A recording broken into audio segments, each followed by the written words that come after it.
There are 25 clearly defined areas in the world which are called as hotspots. Plants, animals and microorganisms that is in immediate risk of biological extinction, then we call them as endangered species. What is CITES? It is Convention on International Trade in Endangered Species.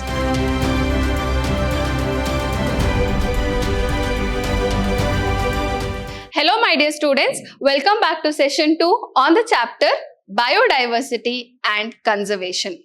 Last class we learned the different biogeographical zones in India, isn't it? Today we shall learn about why India is called as the mega diversity nation. We have different climate as well as different topography, which is why we are called as the mega diversity nation, and we can see how we are very rich in biodiversity. That is, we have different types of plants, animals, insects, microorganisms, etc. Okay, so India's rich biological diversity, its immense range of ecosystem, we have different types of ecosystem, species and genetic forms, is by virtue of its tropical location. Why exactly we all have it? Because of the tropical location, the climate and the physical features. That is the reason we have different types of ecosystem, different zones in which there is a very rich biodiversity which we can see. Okay, and India's biogeographical composition is unique, okay, as it combines living forms in the three major biogeographical realms. That is, we have estuarias, then we have agrotropical and Indo-Malayan realms which is there. Okay, India has got 1,15,000 species of plants as well as animals, and out of which in India we have 15,000 species of flowering plants, 53,430 species of insects, we have 2,546 species of fishes, 1,228 species of birds, 446 species of reptiles, 300 and odd species of mammals, and we have 206 species of only amphibians which are identified in India. So we have very rich biodiversity which we can observe. Also, India stands 10th in the 25 most plant-rich countries, and plant richness means greater uniqueness of the species present. That is, how many different varieties of species are there here in India is what it is making it take the 10th place in the plant-rich countries in the world. Okay. Also, there are 25 clearly defined areas in the world which are called as hotspots. Okay, out of which, we have two hotspots, that is the Western Ghats and the northeastern region. We already learnt about the Western Ghats and the northeastern region in the previous class, isn't it? And why are they called hotspots? Because they have or they support about 50,000 endemic plant species comprising 20% of world's total flora.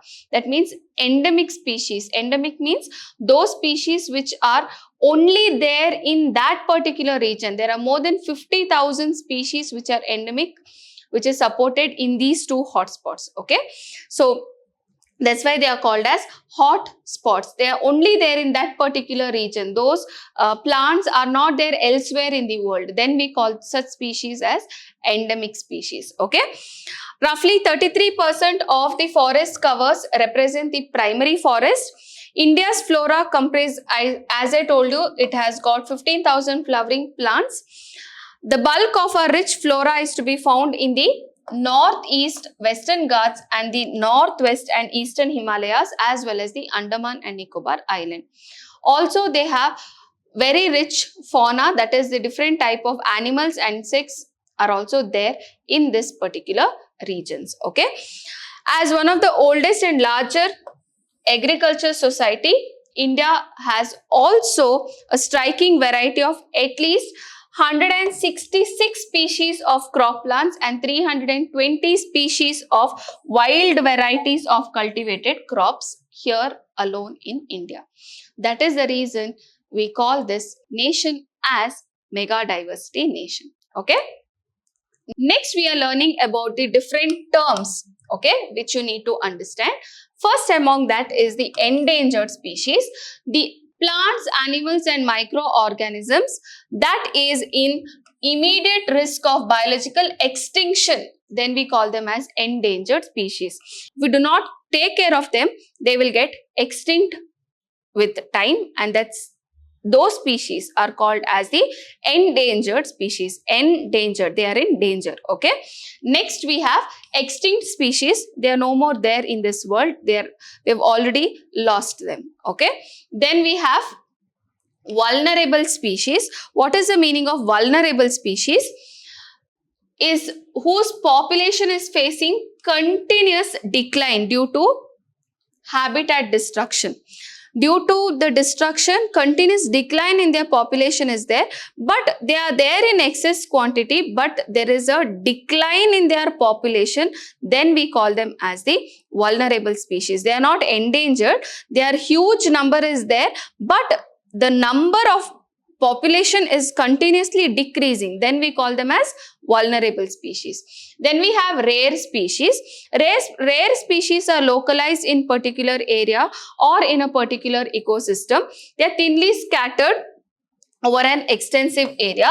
Such species are not endangered nor they are vulnerable, but they are found very rare in a particular area. Okay, then we call it as rare species. Then we have endemic species. The species that are found only in a particular region are called as the endemic species. It is not there all over in different parts of the world. It's there only in particular region. Such species we call them as endemic species. So we'll look into the endangered species. As I told you, they are in danger, and if we do not take care of them properly, they can get extinct over time. Okay. In India, we have 450 plant species that have been identified as endangered, 100 mammals and 150 birds that are estimated to be endangered. And why these species are being endangered? What is the reason behind that? That is because of the habitat destruction. Humans are intervening into their habitat. Their homes have been destroyed because of several other reasons like deforestation, or there can be pollution. All of this is causing habitat destruction, due to which they have become endangered, or degradation. There is land degradation, the soil degradation, many other reasons are there for the degradation, as well as over exploitation of resources. Whatever resources we have, that is the forest resource, water resource, land resource, energy resource, all of these resources we are over exploiting, which is killing the wildlife or the biodiversity which is there in India. And we are the main reasons for these species to get endangered, directly or indirectly. Okay. So we'll see the endangered species are, some of the endangered species, not all are here. Okay. Western Virginia spring salamander, that is of USA. Then we have giant panda from China, and we have golden lion tamarin, which is of Brazil. Then we have the pine barrens tree frog. Okay, here the male one is one which is endangered. Okay, Arabian oryx from the Middle East and African elephant from Africa are endangered. And then we have mountain gorilla of Africa and Siberian tiger of Siberia, which are also under endangered species. Then we have the endangered species only of India. Okay, the first one is Asiatic lion. The total number of Asiatic lion left in the country are just 650 now. That is why they are endangered. Then we have the Bengal tiger. Overall number of the tigers in India are around only 2000. Then we have the snow leopard. the number of snow leopards that have dropped down to almost 500, and these cats are now to be spotted only in Ladakh, Himachal Pradesh, Uttarakhand, and the western and eastern parts of Himalayas. Okay. Then we have Nilgiri Thar, which are around only 2,500, which is left in the world. Okay. Some more endangered species are there in India. That is the Kashmiri red stag. As you can see, there are only 150 in 1970, and they are critically endangered species which we have in India. Then we have the black buck. The black buck is also known as the Indian antelope and is found in several regions of India, Nepal and Pakistan. And this black buck is extinct already in Bangladesh, so we have to take care of them. Next we have one-horned rhinoceros. One-horned rhinoceros is also called as Indian rhinoceros, which is listed as the vulnerable species by IUCN. Due to the constant poaching is hunting for the horn, what is there, that is happening, and we have only 2,000 such rhinos which are remaining in India. So these are some of the endangered species of India, which is according to the recent list, that is the 2020 endangered species, I can tell. Okay. Next is CITES. What is CITES? It is Convention on International Trade in Endangered Species, 1975. This treaty was there to help protect the endangered species or the wildlife. What are the rules? There are 160 countries which has signed this treaty. CITES list 900 species that cannot be commercially traded, okay, as live specimen or wildlife products, okay, as they are danger of extinction. How many species? 900 species cannot be commercially traded. As a live specimen also it cannot be traded, nor the products can be traded.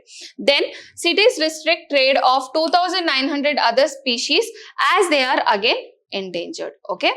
What are the drawbacks? Drawbacks is if they are overcoming this particular treaty, there is only a small fine which they have to pay. So there are many countries which are, breaking the rules of CITES, and also the member country can exempt themselves from protecting any listed species as well. So these are the drawbacks of this particular treaty. Okay. Next we have the endemic species of India. Endemic species means these species are there only in India, that is only in certain parts of India, I can tell. Okay. So species that are found only in a particular region is known as the endemic species. Almost 60% of endemic species are found in the Himalayas and the Western Ghats. Okay. Endemic species are again mainly concentrated, as I told you, Northeast India, Northwest Himalayas, Western Ghats, Andaman and Nicobar again has got lot of endemic species. So which are the endemic species which we can see? This is the flora or the plants which are endemic or which is found only in India. Nepenthes kashiana, which is a carnivorous plant. It eats up the insects, and also Sapria himalayana. It is belonging to the family of Rafflesia, which is there in India. And then we have Ovaria lurida. Okay. So these are the three endemic species of plants. Then we have the endemic species. These are only few which I have listed here, not all of them. Okay. Endemic species which is present in Western Ghats, if you see, it is lion-tailed macaw. The tail you can see, it looks like the lion. So it's called as the lion-tailed macaw. Okay. And the Nilgiri langmar. And then you have brown palm civet. It just looks like a cat. Okay. So it is brown palm. You can see the palm is brown and it is a civet cat. And also Nilgiri thar, which is again an endemic species of the Western Ghats. There are many more endemic species which is there in India. Okay. Last part, the factors which are affecting the endemic species. One is, I told you, the habitat loss and fragmentation due to draining and filling up of the inland wetlands. So what happens is they are losing their habitat because humans are intervening them.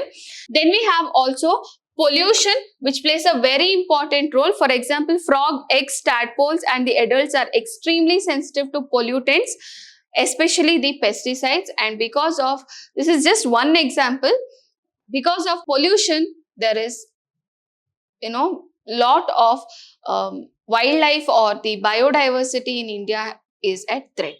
Then we have overhunting, okay, and population that can adversely affect the introduction of non-active predators and competitors.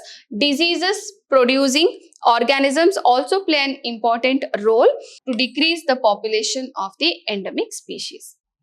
So, I hope you have understood today's class. Thank you, my dear children. Stay tuned for more updates.